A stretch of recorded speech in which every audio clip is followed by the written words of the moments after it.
wake up, gotta be it up. Wake up, gotta be it up. Now hold it door to me, now hold it down to me. Tear up, now gotta be it up. Now hold it door to me, now hold it down to me. Tear up, now gotta be it up.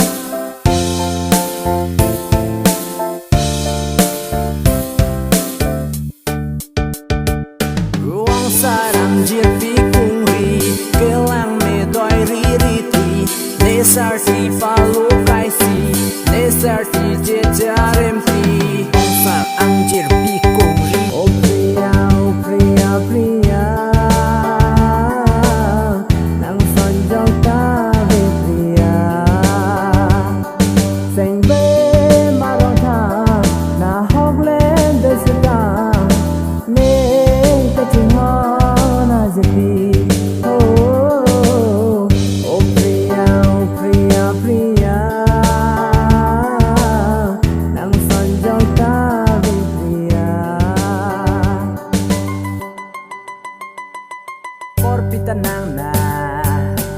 Porpita nang na akhir ng kansa chongki na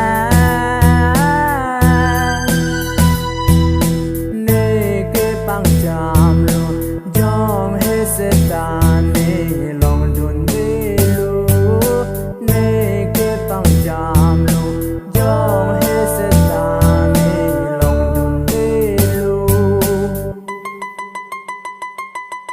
korpi ketang nak ne jo arju dun nak Kipeda phone nam pita hayuta nang sakidak Ersela sim apply pita arita nang bank tidak Jiwa sim nang